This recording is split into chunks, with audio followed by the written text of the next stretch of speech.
बीड अहिल्यानगर रेल्वेचे उद्घाटन हा केवळ वाहतुकीच्या दृष्टीने ऐतिहासिक टप्पा नसून जिल्ह्याच्या राजकारणात नवं वळण ठरलेला प्रसंग आहे। 40 वर्षांपासून रखडलेलं स्वप्न अखेर साकार झाल्याने बीडकरांच्या आनंदाला पारावार उरला नाही। मात्र या लोकार्पण सोहळ्यात एक वेगळं चित्रही बघायला मिळालं।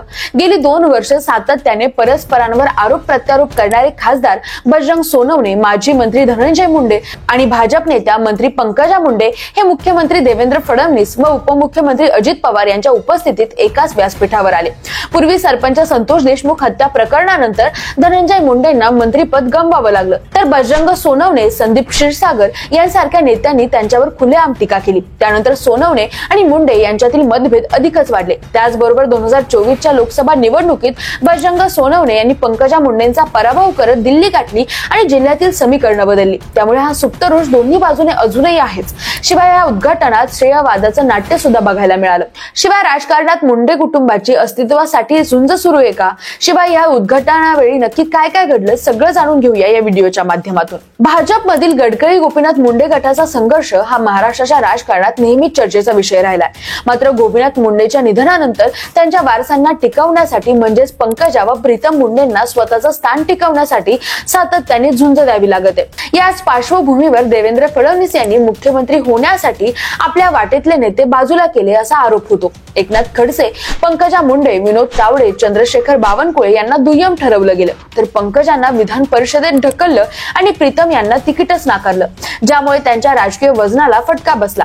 बीड हा गोपीनाथ मुंडेंचा गड असून फडणवीस यांनी मुख्यमंत्री झाल्यानंतर बीड रेल्वे यांना अर्पण केली होती, पण आज त्या जिल्ह्यात त्यांच्या मुलींना अस्तित्वासाठी संघर्ष करावा लागतोय।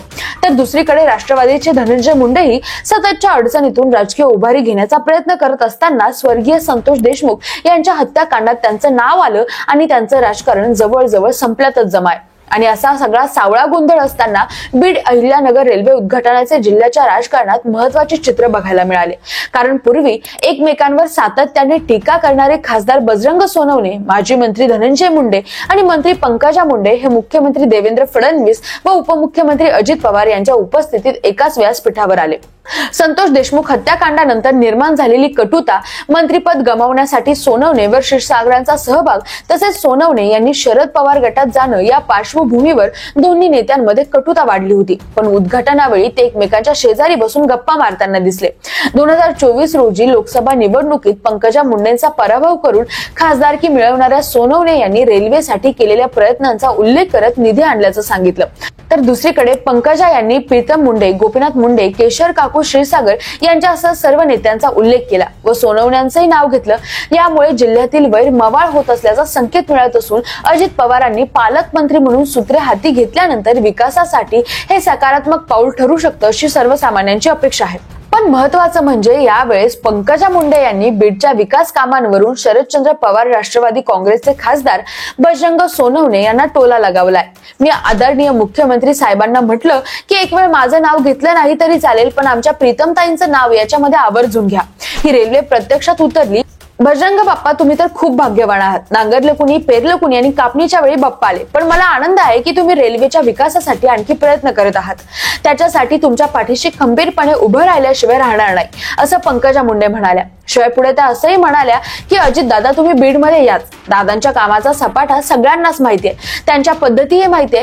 दादा, तुम्ही बीड जिल्ह्यात दर आठवड्याला या। सर्वांना सकाळी लवकर उठायची सवय लागेल। दादा, तुमच्याप्रमाणे मी देखील थोडं थोडं केलंय, पण मी आज सकाळी 7 वाजता पूरग्रस्तांसाठी दौरा केला। जर आपण असेच पुढे गेलो तर या जिल्ह्याच्या विकासाला कुठेही गालबोट लागणार नाही असं पंकजा मुंडे म्हणाल्या।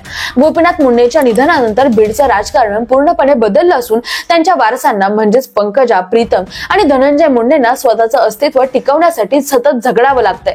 पंकजा मुंडेंना पराभवानंतर विधान परिषदेत संधी मिळाली असती तरी त्यांचं वजन कमी झालं। प्रीतम मुंडेंना लोकसभा तिकीट नाकारलं गेलं आणि त्यांचं सक्रिय राजकारण थंडावलं। तर संतोष देशमुख हत्या प्रकरणामुळे धनंजय मुंडेंना मंत्रिपदाचा राजीनामा द्यावा लागला। एकेकाळी गोपीनाथ मुंडेंचा अढळगड मानला जाणारा बीड आज त्यांच्या वारसांसाठी राजकीय अस्तित्वाची कसोटी ठरलाय आणि त्यामुळे मुंडे घराण्याची पुढील वाटचाल ही सततच्या संघर्ष आणि आपलं वर्चस्व पुन्हा प्रस्थापित करण्याच्या झुंजीतूनच आकार घेताना दिसते। बीड मधील बदलत्या राजकीय समीकरणात मुंडे घराणं कितपत सक्षमतेने उभं राहतं हे बघणं महत्त्वाचं ठरणार आहे। बाकी तुमचं यावर काय मत आहे कमेंट करून नक्की सांगा आणि सोबतच मराठी मंडळीला सबस्क्राईब करायला विसरू नका। धन्यवाद।